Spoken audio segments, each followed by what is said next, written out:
We're recording live. All right. Hello, everybody. Thank you so much for stopping in. We have an awesome show for you today. Our guest, she is a business owner, a professional dancer, choreographer. She honors her mixed ancestry of Moose Cree First Nations, French and German in all of her work. Starr is also the artistic associate of the Raven Spirit Dance. She's the founder of the Starrwind Dance Project and the co-founder of Children of the Seven Rays. Please welcome Starr Muranko. Hey, Starr, how are you doing today? Hi. Hello. Thank you so much for that Hi, intro. Starr. This is fantastic. Starr is a dear family friend and extremely another extremely inspirational woman that we have on our show here. And we just love to share the stories of these inspiring, powerful women around our planet. And we're just so blessed to have Starr on our show. And I would actually like to ask Starr just to do a little bit of a acknowledgement of the land that we're actually all in North Vancouver, Canada here.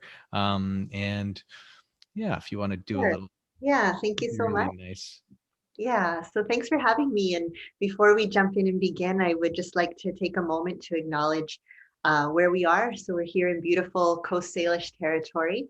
We're on the traditional territories, the unceded territories of the Squamish, Musqueam, and Tsleil-Waututh First Nation. And we just give gratitude for allowing us to live and work and play and do these amazing podcast interviews in their beautiful lands. And yeah, I'm not from here originally. I'm a guest as well. I'm originally born in Ontario, and my mom's family, as Devon said, is from the Moose Cree First Nation up in Northern Ontario. So just far away north enough that the polar bears come down there. And it's just at the mouth of James Bay. And so that's on my mom's side. We're also French Canadian through her father. And then on my dad's side, we're from we would identify as German, but more so as Prussian before the World War II.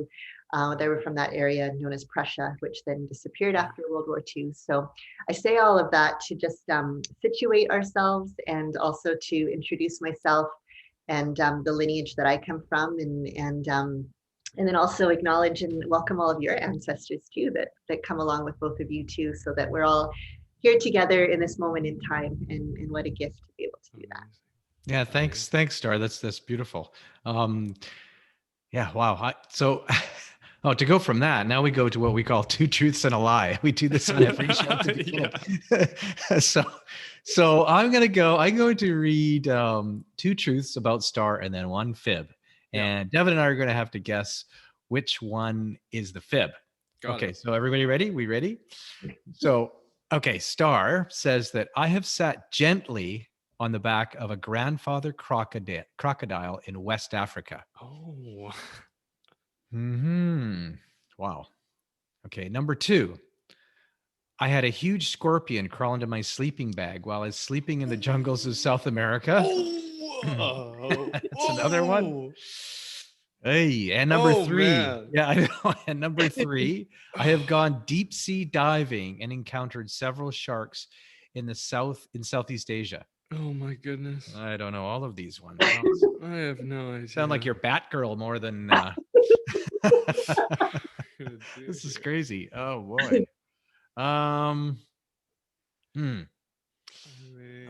gonna go with deep sea diving with the sharks. Okay, I'm gonna go with the second one. The second one, which is what? The scorpion or the tarantula? Scorpion crawling in into the sleeping bag. Yes. Okay. Final answer? Yep.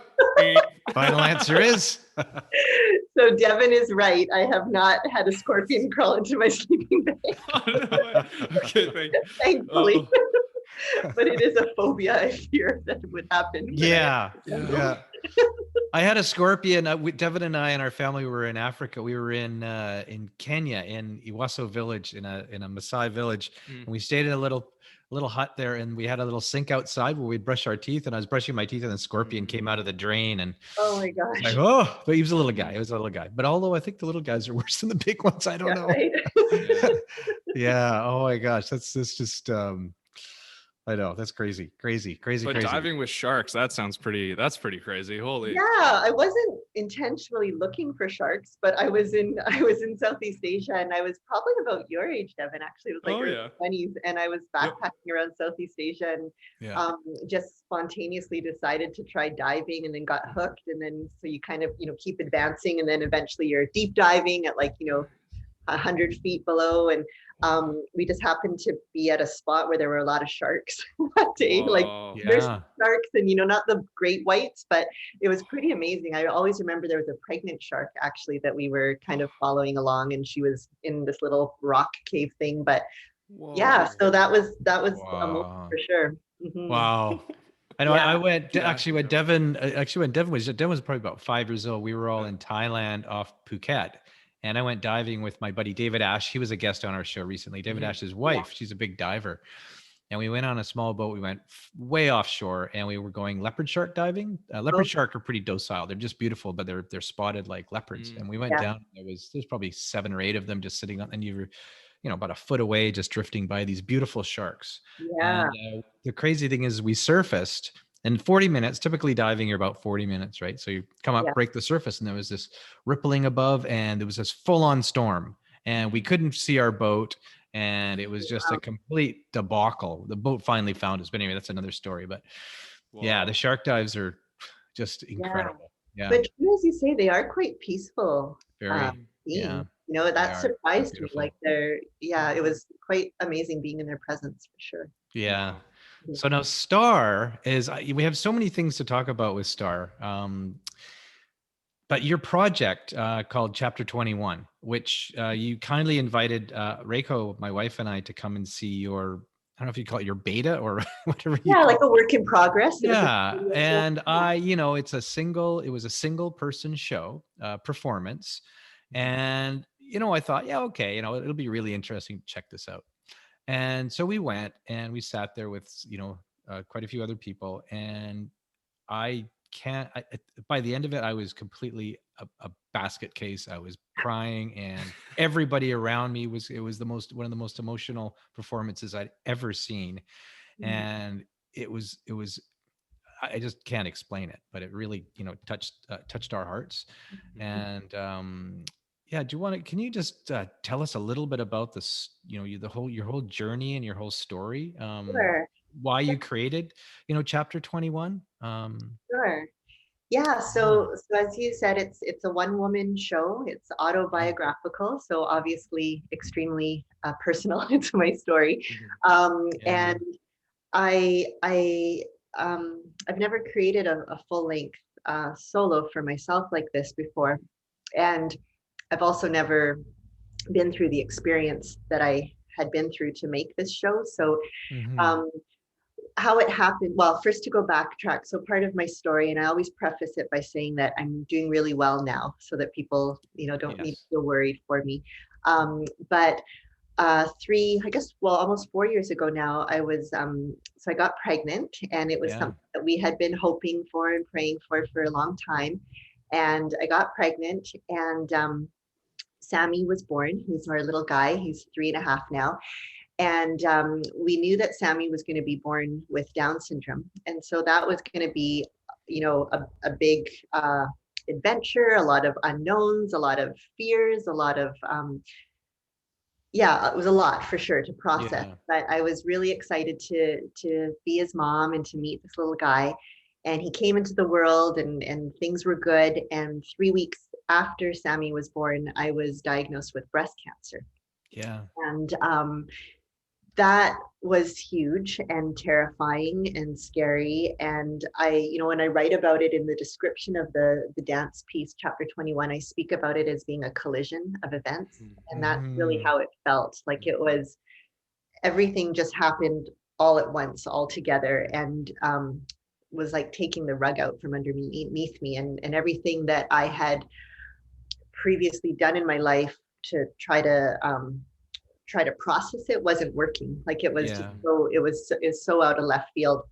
So I went through about 1.5 years of going through treatment, and I did a lot of the more traditionally known surgery and chemo and radiation. And A lot of alternative, or I like to say complementary medicine too, with acupuncture, and a lot of mind too, like reframing it for myself. I think was huge. Doing something called neurolinguistic programming with a friend named Kathy. And so I did all of that while simultaneously enjoying and raising this little amazing guy, this newborn baby who had no idea about anything other than I was his mom and he needed me.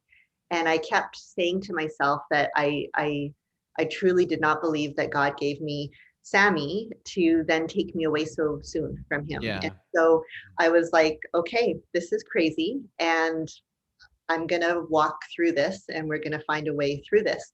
So I had a series of amazing things happen that year and a half, and came out the other side of it. And Sammy's doing great too now, and I'm doing great. And where I landed though, about a couple years after it all, was this place of like, whoa, what just happened here? And it was like life was continuing, and I was, feeling good and reconnecting with friends, and Sammy and I were moving along in our life too, and things were good. And there was this part too where I was just like, I need a way to process what just happened. And so I went into the dance studio just by myself, not thinking that I was going to ever create a public piece about this.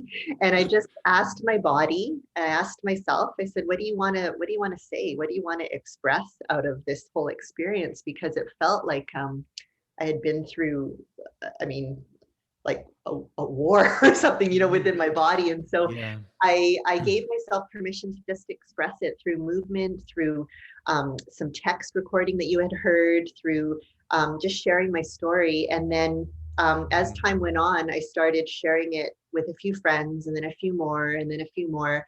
And now fast forward to today, and I'm going to be premiering it in 2021 in March. And I'm going to be sharing it publicly, and it's a full-length theater dance piece. And that feels really exciting because it's like I was able to get it out of me and to now hold it. And it's this piece that I can look at, I can consider, I can reflect, I can share with other people, but I don't need to only hold on to it in my body anymore. Right.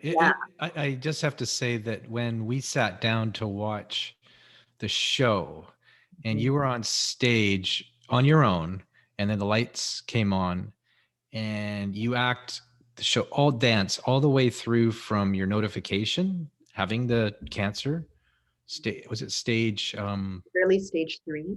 Early stage 3, so really serious. And while we were sitting there in the audience, just you acting that out, we could feel it went right through us. And going from that to then Sammy being born, and his little moccasins was just adorable. And then you described that you had a hard year and a half.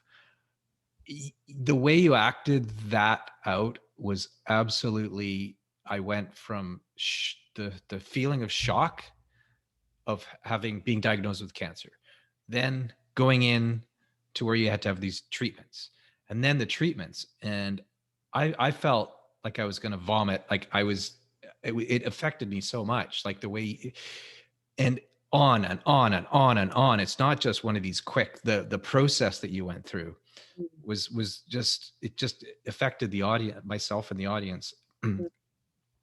And just the way it was portrayed, it was extremely, I don't know how to explain it, but it was shocking, horrific, beautiful, all wrapped up into one ball. So yeah. And I mean, that's as an artist, or just as a human being, that's what I hope for, to touch people when they see this, and to go through that journey and that experience together. And my hope is that I can leave people with a feeling of hope, even though we go through all of these crazy things. And I hope that nobody has to go through this exactly as I did, but the reality of being human is we're going to go through really difficult things. We're going to go through hard things and disappointment and scary things, and that life or death moments, all of that. And I think that I was talking to Yvette Nolan, who is the director that I've asked to direct this piece with me. And she asked me that. She's like, what do you want people to leave with, from the theater? What do you want them to feel? And I said to her, well, I feel that I want people to remember the importance of being brave, and I Yeah. want them to remember the importance of being kind, Yeah. kind to ourselves, kind to each other, and to leave feeling hopeful, right? Yeah. And to not be afraid to go to those deep, sometimes dark places, right? We can Mm-hmm. go to those deep places to then be able to see the really light, magical places too. Yeah. Yeah. I know when people are humans, or all of us are in situations like that. Mm. Um, I've fortunately have never had any cancer, but I've had some accidents and surgeries and things, and there's a level of pain and whatnot while you're in it. Mm. You're the only one that's you're experiencing this, but there's people around you, but they can't feel what you're feeling, and it's just this helpless. Sometimes it feels helpless. It's like I'm in so much pain, but you can't understand it. And then when you pass through it and you're able to get on the other side of it, hopefully, um, you know, you look back and you're like, gee, that was really bad, but you don't, while you're in it, it's absolutely horrific. Yeah. And for you to be able to go through that process, come out the other side, and now reflect back and now put something together like this to share with other people and give them hope is it's extremely powerful, and it's extremely beautiful. And like I said, I came into your show going, yeah, okay, and I'm gonna watch Starr do her one person show. It rocked my world. It rocked Reiko's world, and it extremely powerful. And I really hope that, and I know that this is going to be a huge success, and all over North America, the world, giving people, women, men, hope. It's a really tough show, but it's Yeah. very grounding. Yeah. Yeah. Thank you. Yeah. Yeah. Yeah. Yeah. And then so Sammy, I don't know, we talk about Sammy. Sammy's a riot. He's 3.5 now, right? And yeah, I know when I was in Peru a couple of years ago, because your partner, Jamie Yeah. Alvarez, um, is it curandero, or Yeah. yeah, Yeah. wisdom keeper, shaman, Yeah. in the Andes. And then I think Sammy was having a surgery, on a heart surgery, little heart surgery, because that happened as well. I forgot about that. Yeah. It was a pretty major, I think when we were in it, speaking about it probably as a way to just try to make it easier for ourselves to process. We're like, oh, it's just this little repair for his heart, but when we look back on it, it was major open heart surgery to do this repair. And he did awesome, and the repair went fantastic. And it's one of those things that if it's done well, and if it works, then that's all. You don't have to worry about it again, kind of thing. But Mm-hmm. so he's doing great. But yeah, he had a scheduled surgery, and then for a variety of different reasons, it got postponed. And it just happened to be that the day after surgery, Jamie needs to jump on an airplane and go be in Peru and be with you guys. It He was turned with us, I know.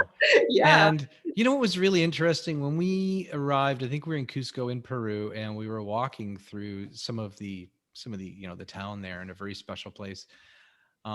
Jamie said that in the Andean world, children with like Down syndrome children and other children like that are revered as extremely special Mm, in their culture, which mm, was really kind of a beautiful thing for him to share with us.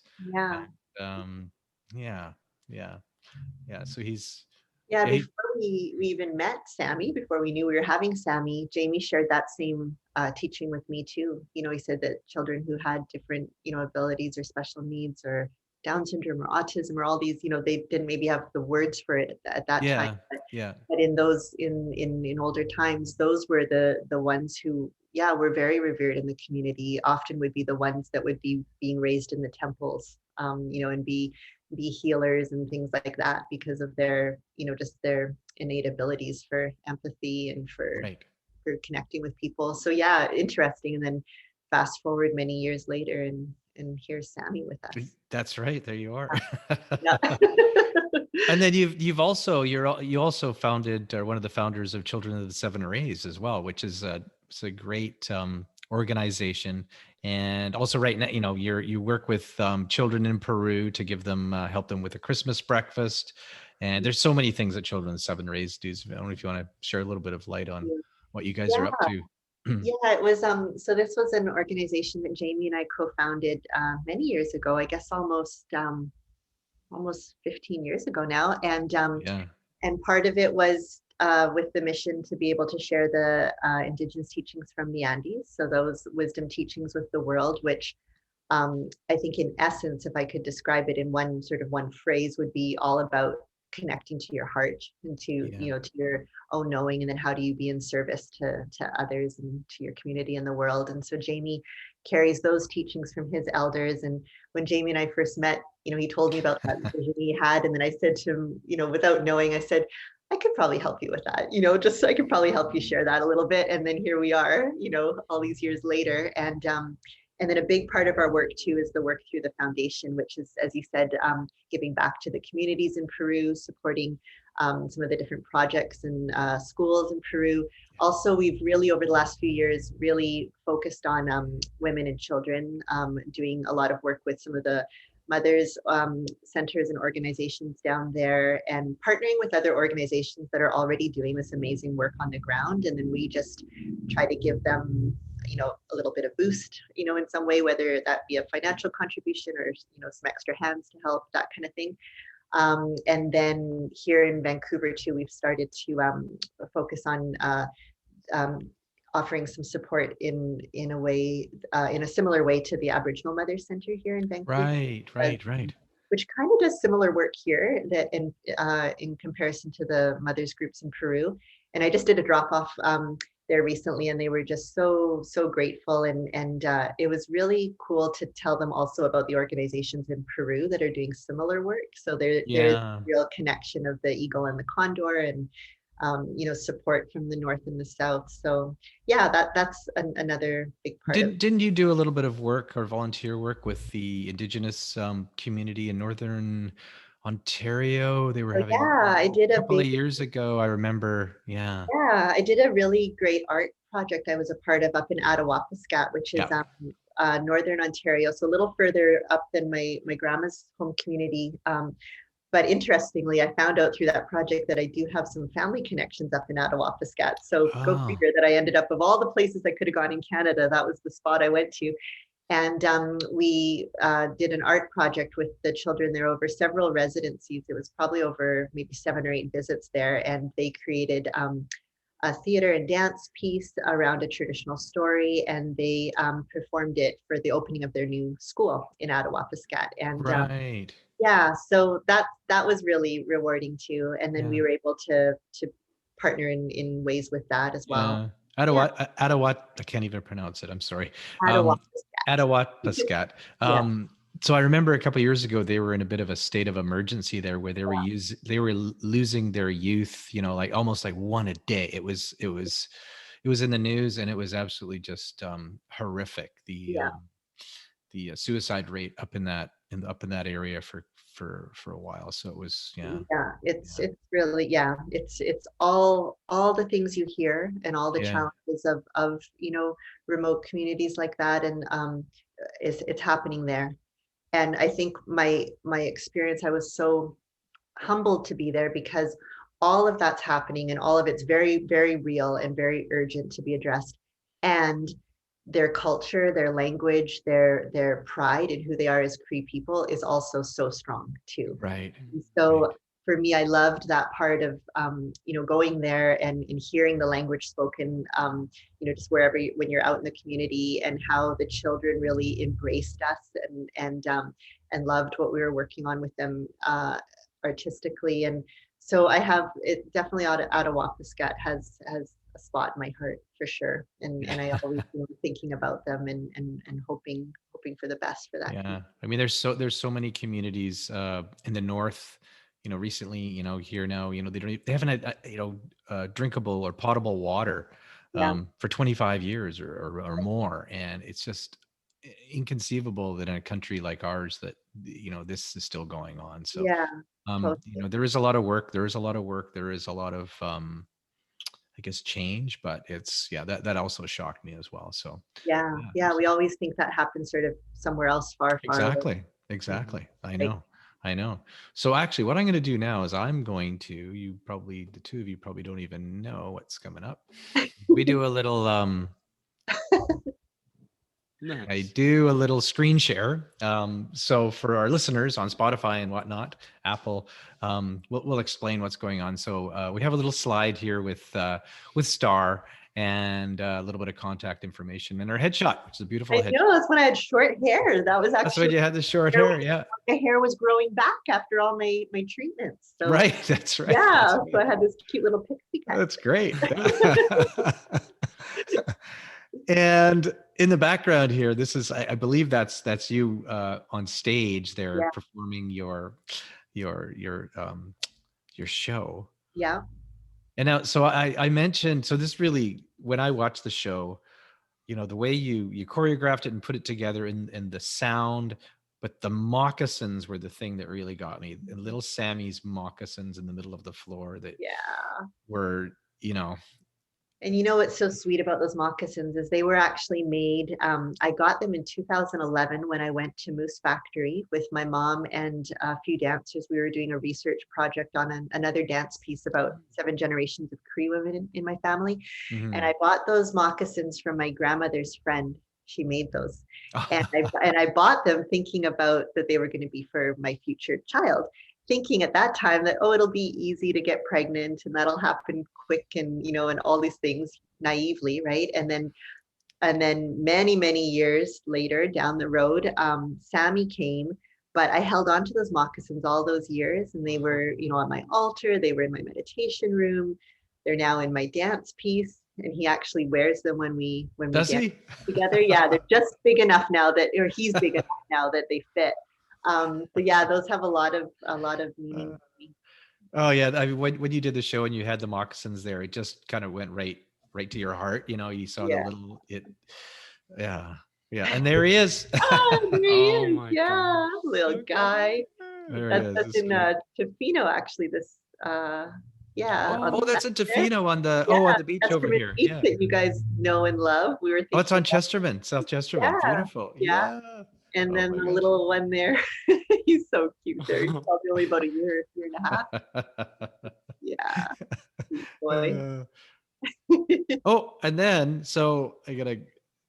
then I'm gonna go back a few years. So when we first met you guys years and years ago, but then after that, it was just a bit of a fluke that you and Jamie were guiding a trip called Teen Journey to Peru with a group, called Teen Journey, and you guys happened to be the guides, which was a totally random thing. And what it was an amazing journey for Dylan and Devon, our two boys here, Devon over here, when they were, I don't know, you were 15, 16 or something. Yeah, about 16. But I believe what it was, it's really something I think was important for us Western people, North American Western, is that many traditions around the world, many cultures around the world have a coming of age ceremony for boys and girls when they come of age. We just don't really tend to do that here. So for our guys to be able to go on this journey with 12 or 13 other youth about the same age and discover themselves with Jamie and Starr and Helen and all these other people that were guiding them through this journey in Peru was just incredible. So I grabbed a few photos from that and I threw them up here. Hey, Devon. Fun. Yeah. Oh, these are great. Those are all great memories. And looking at each one, I can go exactly back to that moment in time. Oh, totally. There Yeah. in the tent, freezing at the base of the glacier, Yep.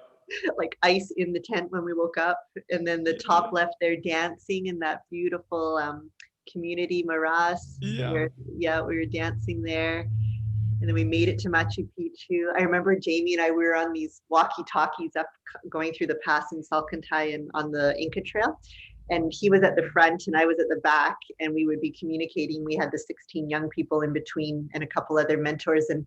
And there was just that moment in time where I was like, how did I ever end up here? Like in the middle of the Andes with Jamie and 16 young people, and we're guiding this giant expedition. I'm like, you can't even make that up, right? And so it was so exciting, and it was so fun to, meet you, Devon, and Dylan in a more meaningful way. Of course, we had spent time together, had dinners and stuff like that, but to actually that concentrated time together was so cool. And what a moment in time for all of you young people, and it's so fun to see you all grown up now. Totally, yeah, I know, yeah, exactly. It was such an eye-opening moment for me, and just going there and just being with everyone and just kind of going along this path, and we're all working together. And yeah, it definitely changed my perspective on a lot of things that you just take for granted here at home. Yeah, totally. Just how simple some people can live and how happy you can be. You don't need all that, Yeah. But yeah, it was an unbelievable trip. That was fun. There was a lot of crazy moments. Yeah, you guys, it was nice. You had a mohawk then, didn't you? I think I did, yeah. It's under a hat. You got your hat on in these pictures, but I remember Jamie always calling you, teasing you, "Hey, mohawk," and he liked you. Yeah. Oh man, wow, that's so wild. I found these photos, and it was really cool because it was one of those things that you guys were pushed out of your comfort zone, constantly having to trek the Salcantay at high altitude. I think you had some pack horses or donkeys taking some of your stuff, and then intense high altitude, and then all these other ceremonies and things, and then you had to go across the river with in the little bucket thing with the pulleys, and across this gaping canyon, 2 people, and they had to trust themselves to get it. So it was almost like an outward bound, but a little bit more kind of really finding yourself. So and then ending up in the jungle too after the end of all of that, right? That time that we had, I know it that was a really meaningful night where we had the women and girls circle, and then Amy took you and the other young men out on the river, and I don't even know what you guys did, because it just was like the guys and the girls, and then we all came back together. And so, like you were saying, Nigel, those sort of rites of passage, or those moments that we don't really have here in North America, in this society that we're in now, but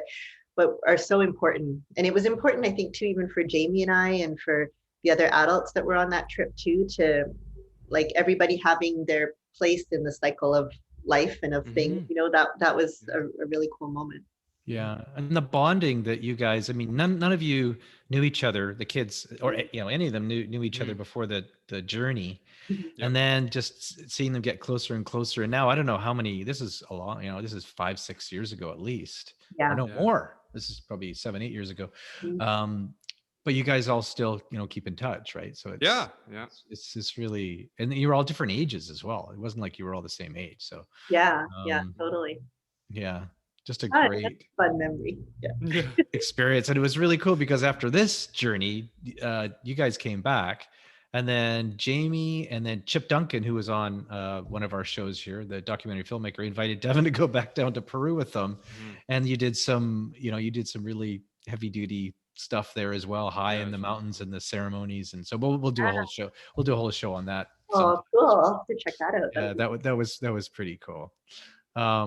So I just threw up a couple of slides here for let's see. Oops. Oh, I just dropped that there. And we're going to have all of Starr's contact information, everything about her show, et cetera, on the write-up and whatnot with this show. So I'm going to stop the share. I'm going back to here.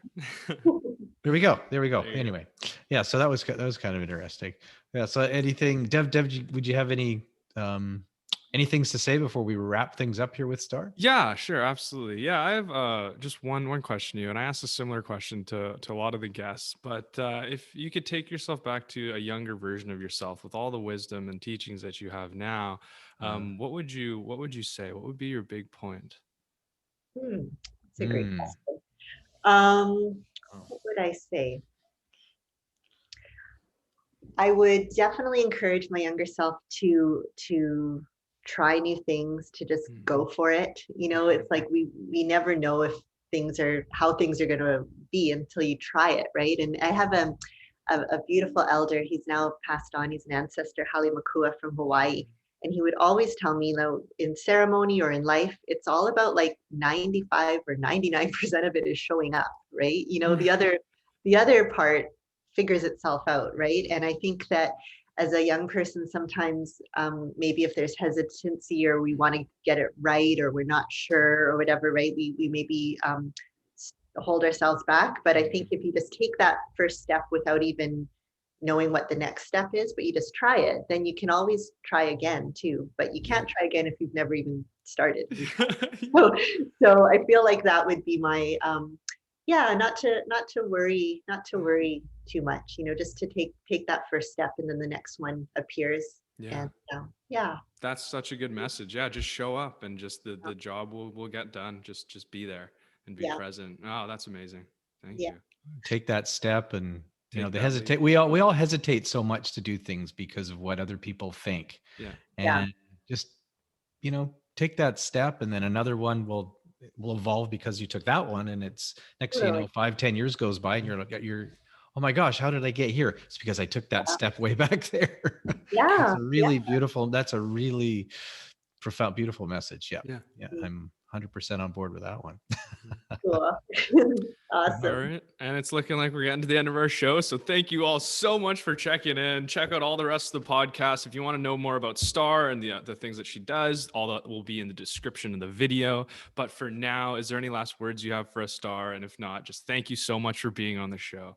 Oh, thank you. Well, no, just thank you for inviting me. It's so fun to hang out with you guys anytime, if it's in person or online. And I look forward to seeing you all soon. Thank you so much. Absolutely. No, thanks, Starr. It's just fantastic. And there's so many inspirational women in this world, and it's just and it's amazing. It's not like it's intentional. It just happens that I would say most of the people we've interviewed have been these really inspirational women. And just to see, people like yourself, making a difference and doing what you do is just, thank you. Thank you for all you do. Thank you so much. Yeah. All righty. There we go. And we are